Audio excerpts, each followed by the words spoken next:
Hello दोस्त। आज मैं आप लोगों के लिए क्लास 10 विज्ञान 2018 का प्रश्न पत्र प्रीवियस ईयर्स का हल कराने जा रहा हूँ। देखिए, आप लोगों का प्रश्न पत्र जो है ये 3 खंडों में क, ख और ग में विभाजित होता है। आप लोग को टोटल 3 घंटा समय रहता है इस प्रश्न पत्र को हल करने के लिए, जिसका प्रारंभिक का 15 मिनट प्रश्न पत्र पढ़ने के लिए होता है।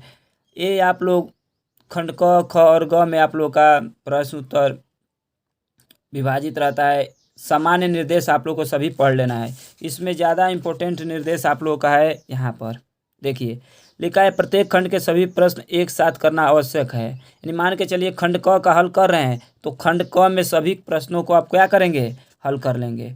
उसके बाद सभी प्रश्न अनिवार्य है, यानी जितने भी प्रश्न दिए हैं सभी प्रश्नों को करना अनिवार्य है। प्रश्न पर के अंक उनके सम्मुख दिए गए, जितना मान के चलिए प्रश्न दिया है तो उसका अनिवार्य अंक यानी 1 नंबर का है तो 1 नंबर दे दिया है। ठीक ना। इस प्रकार हर खंड में पहले विकल्प आप लोगों का 4 रहेगा। ठीक ना। पहला देखते हैं हम लोग विकल्प। लिखा है एक 1 मीटर फोकस दूरी के उत्तल लेंस की क्षमता होगी। यानी इस चारों विकल्प में क्षमता क्या होगी। देखिए 1 मीटर यानी आप लोगों का यफ बराबर कितना दे दिया है, यफ बराबर दे दिया है 1 मीटर। क्षमता यानी पी पूछ रहा है तो पी बराबर सूत्र होता है 1/यफ। तो पी बराबर 1/यफ के स्थान पर यफ बराबर 1 मीटर दिया है ना, नीचे लिख देंगे 1 से 1 काट देंगे तो पी बराबर हम लोग का कितना आ जाएगा 1। देखिए ये प्लस का 1 होगा, प्लस का होगा डी से डायोप्टर। देखिए क्षमता पी क्षमता होते हैं, क्षमता का मात्रक क्या होता है, डायोप्टर होता है। समझ में भाई आई बात। तो ये हम लोग का प्रश्न पत्र में कौन सा विकल्प सही हो जाएगा, दूसरा विकल्प, अरे तीसरा विकल्प आप लोग का सही हो जाएगा। फिर दूसरा प्रश्न कर रहा है दूरदर्शी के अभिदृश्यक तथा नेत्र लेंस के बीच की अधिकतम दूरी देख लेना है, आप लोग देख लीजिएगा। तीसरा भी न्यूमेरिकल दे दिया। दो विद्युत बल्ब की सामर्थ्य क्रमशः 60 वाट तथा 100 वाट है। दोनों 220 वोल्ट का कार्य कर रहे हैं। इनके प्रतिरोध का अनुपात यानी प्रतिरोध मतलब R1/R2 आप लोग को ज्ञात करना है। देखिए ये 60 दे रहा है ना, तो इसे R1 आप लोग मानिए और इतना इसे W1 के पद में लिखिएगा, वाट के पद में। ठीक ना। ऐसे R2 मानने के बाद W2 के रूप में इसे लिखिएगा। विभवांतर इतना दे दिया, V का मान आप लोग का इतना दे दिया है। तो आप एक सूत्र है P बराबर, क्षमता का सूत्र है P बराबर V²/R होता है। तो R1 इसे मानेंगे, पहले R1 के पद में लेंगे। R1 बराबर हो जाता है P नीचे आ जाएगा तो V²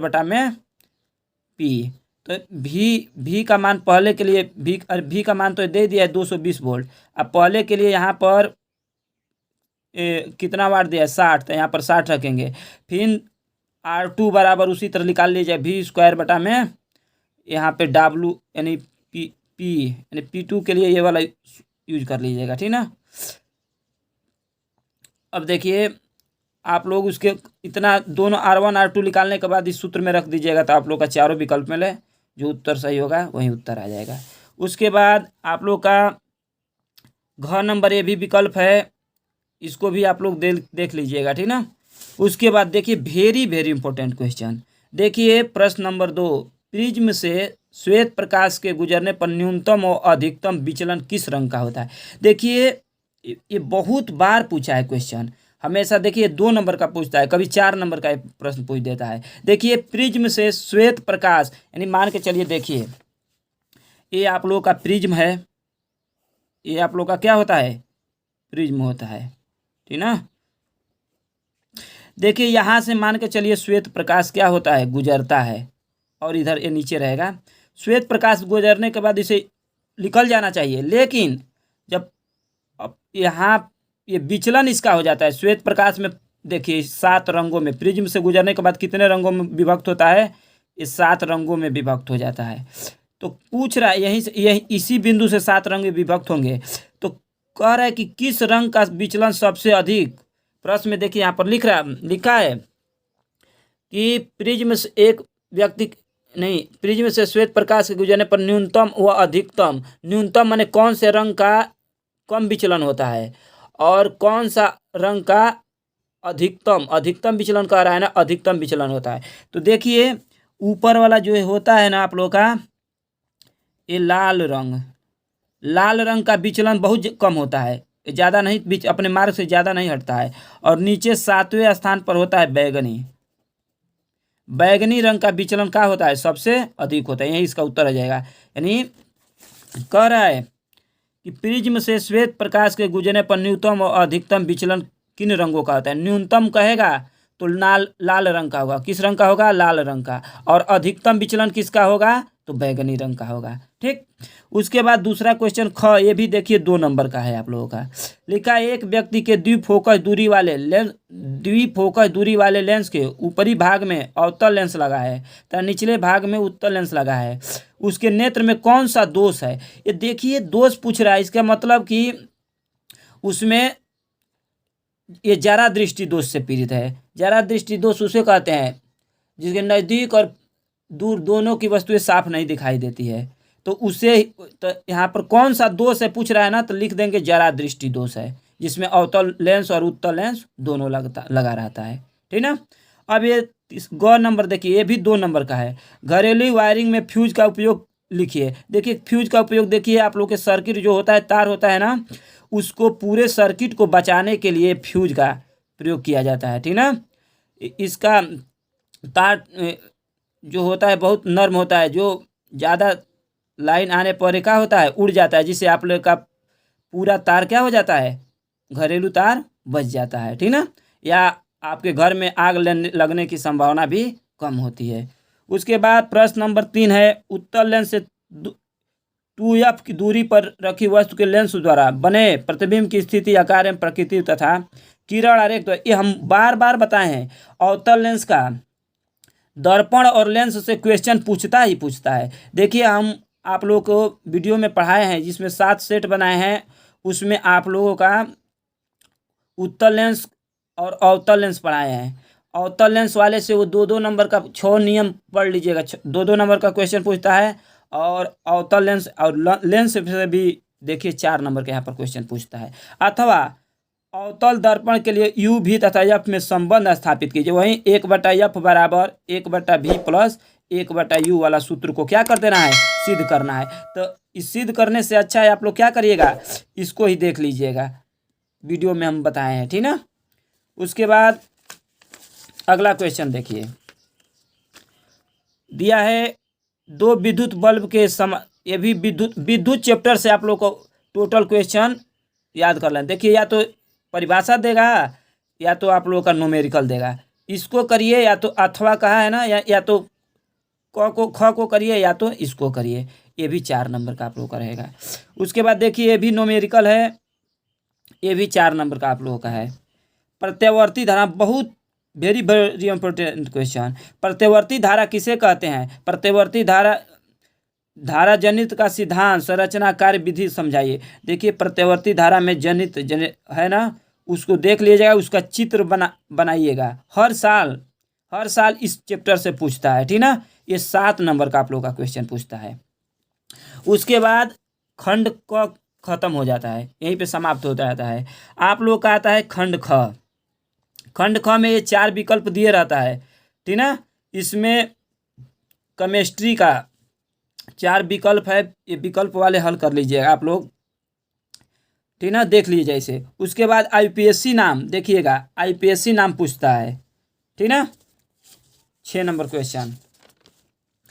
उसके बाद देखिए फेन प्लवन विधि क्या है, वो सब विधियाँ पूछ देता है। देखिए सल्फर डाइऑक्साइड के ऑक्सीकरण एक अपचायक गुण के केवल समीकरण लिखे, समीकरण से पूछता है आप लोगों का।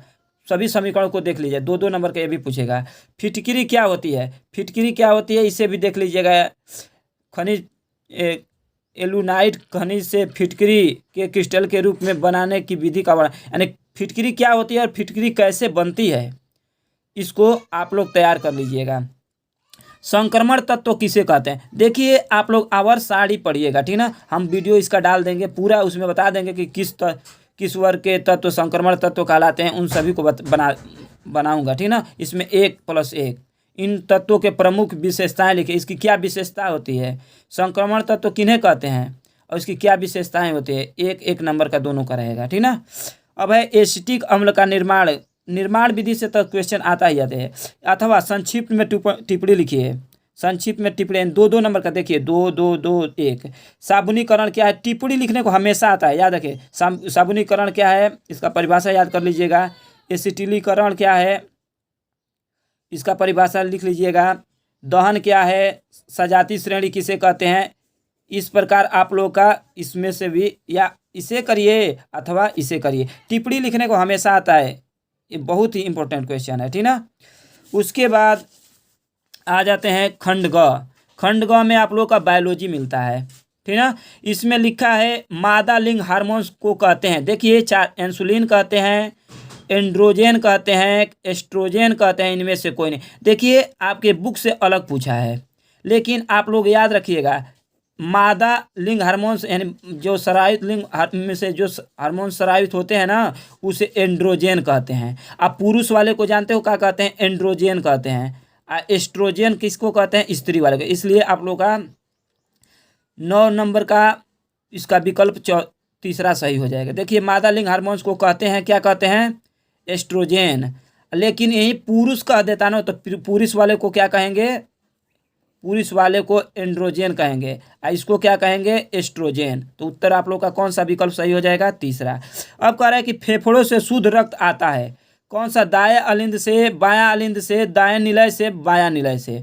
फेफड़ों से शुद्ध रक्त आता है। देखिए पहले तो हम लोग समझ लेते हैं चित्र से। ये मान के चलिए हम लोग का क्या है, हृदय होता है।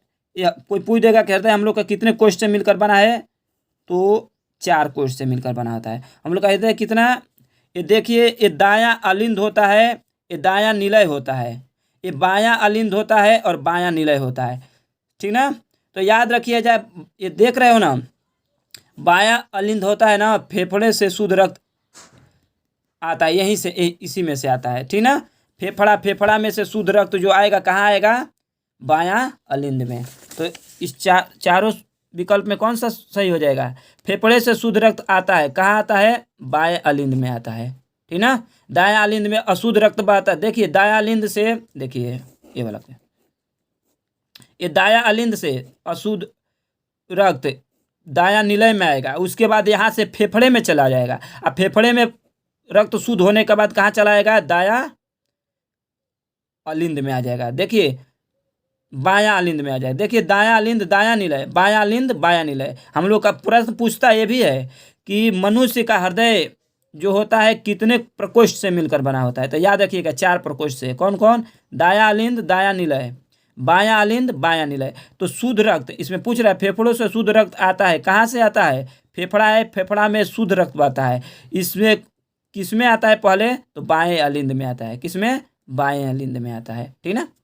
अगला क्वेश्चन है आप लोगों का, यकृत स्रावित करता है, लार स्रावित करता है, अग्नाशय स्रावित करता है, जरठ रस, पीत रस। तो याद रखिएगा यकृत के जो करता है पीत रस स्रावित करता है, क्या करता है, पीत रस स्रावित करता है, ये भूलना आप लोगों को नहीं है, ठीक ना।